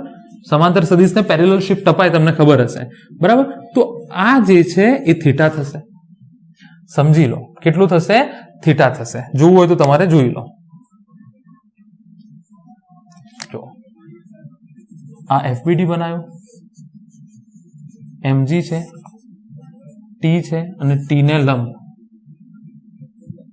t થી 90 નો ખૂણો, આ 90 નો ખૂણો છે n છે. દર વખતે 90 નો હોય જરૂર નથી, અત્યારે 90 નો છે, બરાબર. અચ્છા, બીજું તમને શું આપ્યું છે કે આ જે ખૂણો બને છે ને આ થીટા છે, બરાબર. તો આના બે ઘટક પડશે, તો આ 90, આ કેટલું થઈ જશે 90 માઇનસ થીટા, આ 90 માંથી આ બાદ કરો તો આ થીટા થઈ જશે, તો આ થશે mg cos થીટા અને આ ઘટક થઈ જશે mg sin થીટા, બરાબર. થોડી આકૃતિ થોડી આગી પાછી રહેવાની યાર, હું પેન્ટર તો છું નહીં, બરાબર. તો તમે કહેશો કે સર આ તો ખૂણો બદલાઈ ગયો, અલા ના બદલાય, ખૂણો ના બદલાય, એવી રીતે ખૂણો બદલાય નહીં. અરે યાર તમે સમજો તો હું શું કહું છું. જો આ ખૂણો 30 હોય તો આ કેટલો હોવાનો 30 જ હોવાનો કે નહીં, બરાબર. અચ્છા, મને કહો આ ખૂણો કેટલો થવાનો છે 30 જ થવાનું છે. ગણી લો, ગણવું હોય તો. જો આ સમાંતર છે કે નહીં, આ બી 30 થવાનું છે, આ બી 30 થવાનું છે, સમજી લો થોડું. આ દૂર છે એનો મતલબ એ નહીં કે ખૂણો વધી જશે, બરાબર. તો પેરેલલ શિફ્ટ હોય થીટા, તો આ થઈ જશે mg cos થીટા, આ થઈ જશે mg sin થીટા. હવે આ યાદ રાખી લેજો, હવે આ આજીવન યાદ રાખી લેજો, હવે આ વસ્તુ આજીવન યાદ રાખી લેજો. તો હવે આ mg તો મારા કામનો નથી, એના બે ઘટકો આપણે લઈ લીધા છે. એનો મતલબ જો n બરાબર, જો સંતુલન છે, સંતુલન અવસ્થામાં કીધેલું છે આપણને, દાખલા સંતુલન અવસ્થા આપણે પેલા શરત મૂકી દઈએ કે તંત્ર સંતુલનમાં છે, તો n બરાબર થઈ ગયું mg cos થીટા અને t બરાબર થઈ ગયું mg sin થીટા. પતી ગયું. તમને કોઈ t અને n વચ્ચેનો સંબંધ માંગે તો કરી નાખો, t ભાગ્યા n બરાબર tan થીટા. જો t mg sin થીટા ભાગ્યા mg cos theta, mg cancel, tan theta, t ભાગ્યા n બરાબર tan થીટા થઈ જશે. અચ્છા, ચાલો આગળ વધીએ.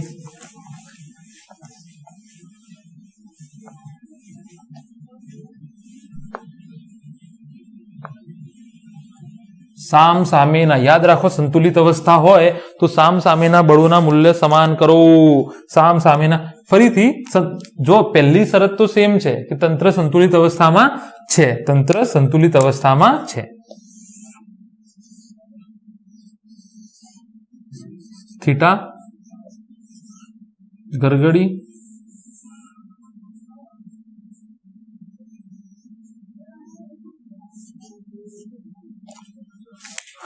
થોડી વ્યવસ્થિત આકૃતિ કરી લઈએ.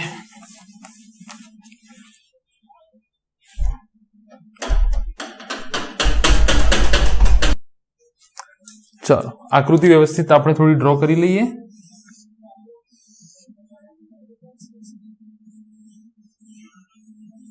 ગરગડી જે છે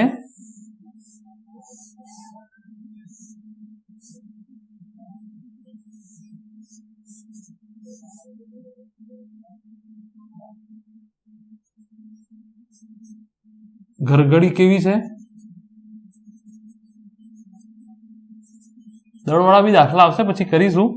અને દોરી તો દળ રહિત છે જ, આપણે પહેલા જ શરત મૂકેલી છે, દોરી તો દળ રહિત છે જ, બરાબર. આ 3 kg છે અને આ 5 kg છે. અચ્છા, તો આપણને કે છે ટી અને એન તણાવ બળ અને લંબ બળ શોધો. અચ્છા, જો પેલા આનું કોઈનું બી બનાવો, પેલા દરેક લાગતા બળોની ચર્ચા કરીએ. અહીંયા 3g લાગશે, mg એટલે 3g, 3 kg છે તો 3g લાગશે. અચ્છા, અહીંયા ટી લાગશે અવે ફ્રોમ પોઈન્ટ. તો આ બળ ઉપર આના ઉપર બીજું કોઈ બળ લાગતું નથી, તો ટી બરાબર 3g, તો 3 ગુણ્યા 10 30 ન્યૂટન. ચાલો હવે આ બળની ચર્ચા કરીએ, બરાબર. આ દળની ચર્ચા કરીએ. અહીંયા શું લાગશે? mg. અહીંયા શું લાગશે? n. સપાટીને લંબ, આ સપાટી આને લંબ બળ લગાડશે. બે સપાટીઓ સંપર્કમાં હોય તો લંબ બળ લાગે જ, યાદ રાખજો. અને અવે ફ્રોમ પોઈન્ટ, આ T1 આ T2 કહું ભાઈ, ઘર્ષણ રહિત, દળ રહિત ગરગડી છે, ઘર્ષણ લાગતું નથી, તો દોરી એક જ છે ને, આ તો દોરી એક જ છે, તો ઘર્ષણ બળનું મૂલ્ય એક જ હોય. દોરી એક જ છે તો દોરી એક જ છે તો તણાવ બળનું મૂલ્ય એક જ હોય. અહીંયા ટી તો અહીંયા બી ટી, હા કે ના? અચ્છા, અહીંયાથી જુઓ તમે, આ થીટા, આને હું લંબાઈ દઉં તો આ 90 થઈ જાય, આ 90 માઇનસ થીટા, તો આ થીટા યાદ રાખી લો, આ ગોખી નાખો, ગોખવું હોય તો આ થીટા થશે, તો mg નો આ ઘટક mg cos થીટા થાય અને આ ઘટક થઈ જાય mg sin થીટા. ગોખી નાખો, યાદ કરી લો અને શીખી લો ને. આ 90 માઇનસ થીટા, બરાબર. તો આ 90 છે કે નહીં? તો 90 માઇનસ થીટા, તો આ થીટા વધ્યો, આ mg cos theta, mg sin theta. તો અહીંયાથી જુઓ આ થઈ જાય n બરાબર mg cos થીટા, n બરાબર mg cos થીટા. અચ્છા, અગત્યની વાત, થીટા આપેલો નથી, તો અહીંયા હવે આ તો મારા કશું કામનું નથી, mg ના બે ઘટકો લેવાય કે એટલે પછી mg લખવાની. તો તંત્ર કારણ કે સંતુલનમાં, ભાઈ રકમમાં આપેલું છે કે તંત્ર સંતુલનમાં છે તો દાખલો હું ગણું છું. તો આ સાઈડ લાગતું બળ બરાબર આ સાઈડ લાગતું બળ, આ સાઈડ લાગતું બળ, સામેના બળોના મૂલ્ય હું સમાન કરી દઉં, તો અહીંયા પાછું થાય ટી બરાબર mg sin થીટા. અચ્છા, તો ટી 30 આવેલો છે, એમ કેટલો છે? આના માટે લખું છું ને, આ બ્લોક માટે લખ્યું છે mg sin થીટા. આ mg લાગતો તો એનો ઘટક છે, તો 5 ગુણ્યા 10 sin થીટા, તો આ થાય 30/50 sin થીટા. 0 0 ગોન. તમને આ ટ્રાયેંગલ ખબર હશે, 37 53 90, તો 3 આ 4 આ 5. જો 3/5 મૂલ્ય થોડું પ્રોપર બતાડું, આ ટ્રિપલેટ યાદ રાખી લો, 37 53 90, 37 ના સામે 3, આ 4 આ 5. તો અહીંયા જો sin થીટા બરાબર 3/5, 3/5 ક્યારે શક્ય છે? sin 37 હોય ત્યારે 3/5 થાય, બરાબર. તો થીટા કેટલો હશે? એનો મતલબ થીટા બરાબર 37 ડિગ્રી, તો n બરાબર mg cos 37. mg માં તમે આ થોડું લેશો, આ mg cos થીટા કોનું છે? આનું છે, તો 5 લેશો ને. 5 ગુણ્યા 10 cos 37 કેટલા થશે? 4/5, 5 5 કેન્સલ. n કેટલો આવ્યો? 40 ન્યૂટન. n કેટલો આવ્યો? 40 ન્યૂટન. ખોટું લખ્યું મેં કશું?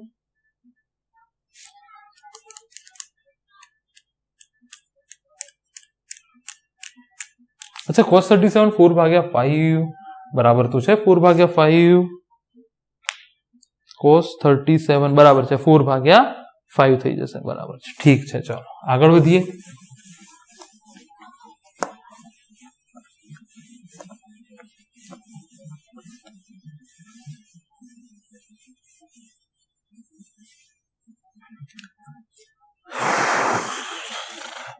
ચાલો, નવા ટાઈપનો દાખલો જે બી નંબર આવ્યો હોય,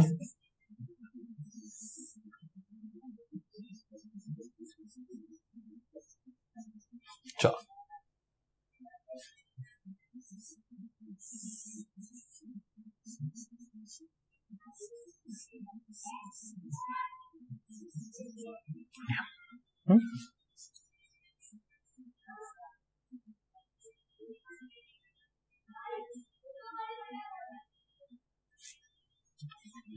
શું શોધવાનું કહે છે? બંને પદાર્થો વચ્ચે લાગતું લંબબળ શોધો. 2 m દળનો પદાર્થ અને સપાટી વચ્ચે લંબબળ શોધો. m દળનો પદાર્થ અને સપાટી વચ્ચે લંબબળ શોધો. કરી નાખો યાર લાગતા બળોની ચર્ચા. જો પેલા હું એક કામ કરું, આ જે ઉપર છે ને એની ચર્ચા કરો. આને એક તો નીચે લાગશે mg, બરાબર. અચ્છા, હવે આ જે સપાટી છે, આ જે સપાટી એ આને લગાડશે માની લો બીજું કોઈ બળ લાગતું નથી, બીજું કોઈ બળ લાગતું નથી.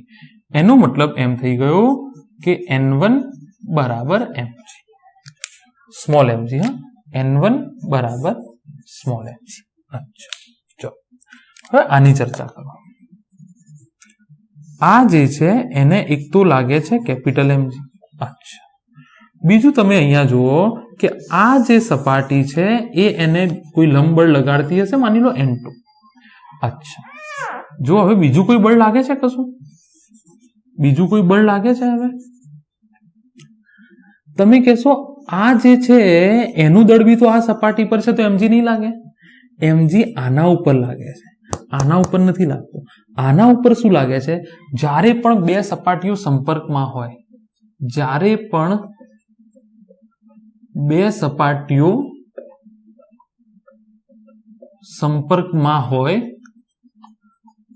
તો તેમની વચ્ચે લંબબળ લાગે. અને લંબબળ સપાટીને હંમેશા કેવું હોય? હંમેશા સપાટીને લંબ, એનું નામ જ લંબબળ છે. અચ્છા, પણ અગત્યની વસ્તુ, અગત્યની નોંધ, બરાબર. જે બ્લોક પર બળની ચર્ચા થતી હોય તેના પર લાગતું જ બળ ધ્યાનમાં. એવું નહીં કે બીજી જગ્યાએ લંબબળ લાગે છે તો એ બી અહીંયા લગાવી દો. તેના પર લાગતું બળ જ ધ્યાનમાં લો. તો મેં એમ કીધું કે જો એક આ સપાટી છે, બે સપાટી છે. હું એક આને બ્લુ કલર કરી દઉં, આને બ્લુ કલર કરી દઉં. એક આ બ્લુ કલરની સપાટી છે અને એક આ બ્લેક કલરની સપાટી છે. તો જ્યારે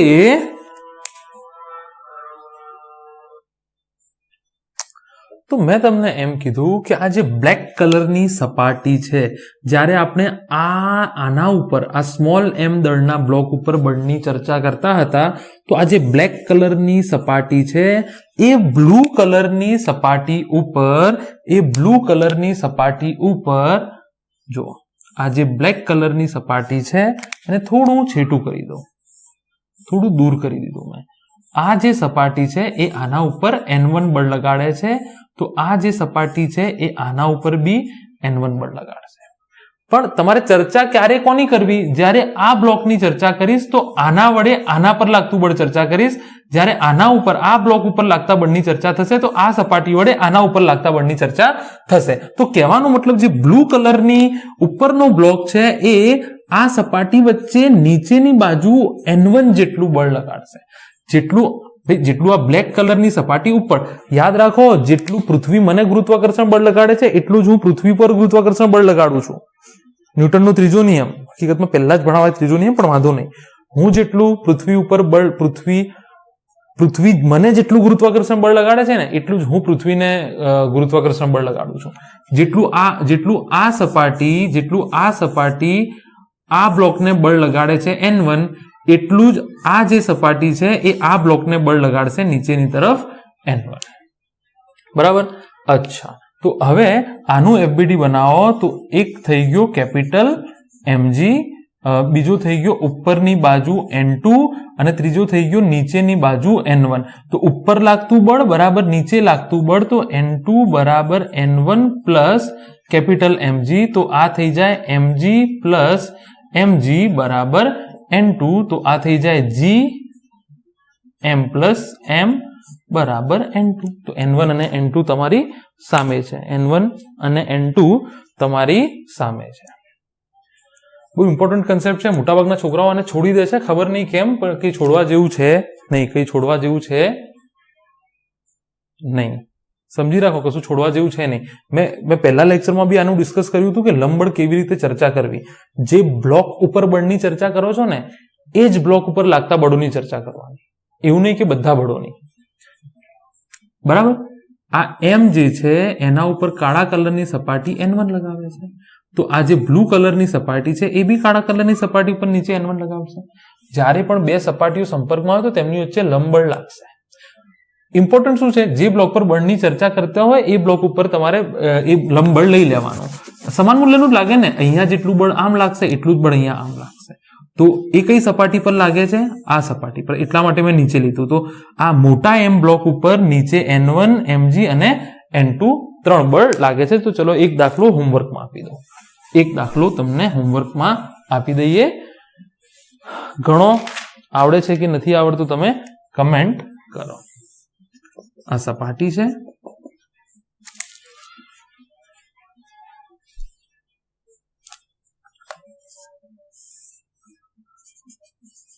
પાંચ કેજી, 3 કેજી,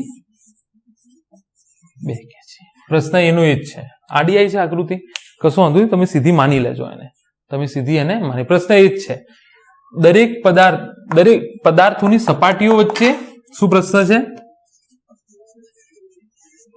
પદાર્થોની સપાટીઓ વચ્ચે લંબબળ શોધો. અને છેલ્લું પદાર્થ અને સપાટી વચ્ચે લંબબળ શોધો. એનો મતલબ ચલો હું થોડુંક તમને હિન્ટ આપી જ દઉં છું, જેથી કરીને તમને પ્રેક્ટિસ થઈ જાય થોડી. એનો મતલબ આ બે પદાર્થો વચ્ચે લાગતું લંબબળ, આ બે પદાર્થો વચ્ચે લાગતું લંબબળ, આ બે પદાર્થો વચ્ચે લાગતું લંબબળ. સૌથી પહેલા ઉપરની ચર્ચા કરીએ. 2 કેજી. 2 કેજી ને એક તો નીચે લાગશે 2g, ઉપર શું લાગશે એને? n. બરાબર. નીચે લાગશે 2g અને આ સપાટીના કારણે ઉપર લાગશે n. બરાબર. અચ્છા.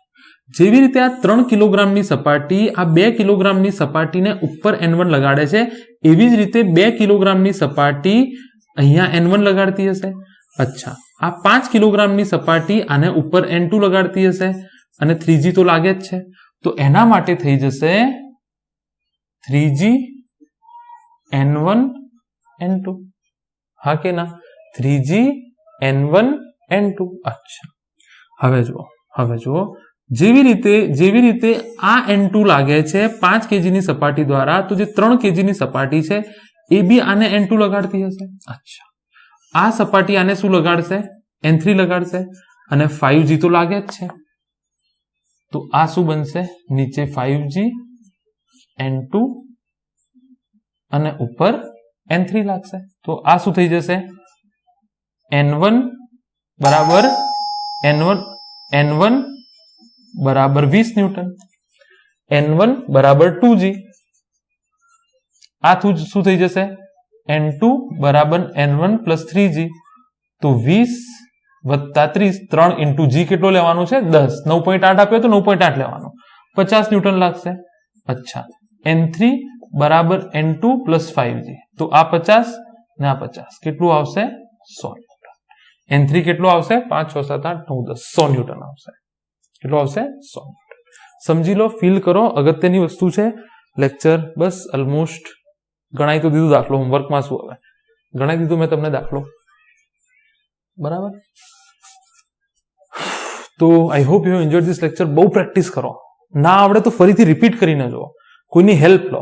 અને બિલકુલ એવું લાગે કે લેક્ચરમાં ખબર જ નથી પડી તો પ્લીઝ કમેન્ટમાં નાખો, હું ફરીથી લેક્ચર કરાવી દઈશ બીજી મેથડથી, જે તમને આના કરતા બી હોઈ શકે ઈઝી પડે. જો કે ઈઝી જ મેથડથી કરાવ્યું છે, પણ મને શું ખબર હવે જે લેક્ચર જોવે છે એ કેટલી ખંત અને કેટલા ફોકસથી જોવે છે. ફૂલ ફોકસથી જોશો તો ઇમ્પોસિબલ છે, ના આવડે. પણ શરત એ છે કે સદીશ વાળું ચેપ્ટર આવડવું જોઈએ અને પહેલું લેક્ચર જોયેલું હોવું જોઈએ. ના જોયું હોય તો સ્પેસ એન્ડ ટાઈમ આપણી ચેનલ છે, જાઓ પ્લેલિસ્ટમાં, સીધું ફોલ્ડર મળશે, ફોલ્ડરમાં લેક્ચર્સ છે બધા જે બી તમારે જોઈએ તે તમામ જીનીટ લેવલનું, કોટા લેવલનું કન્ટેન્ટ તમને મળશે. So I hope you have enjoyed this lecture. We'll see you again in next lecture. Until that, stay safe, stay home, and all the very best.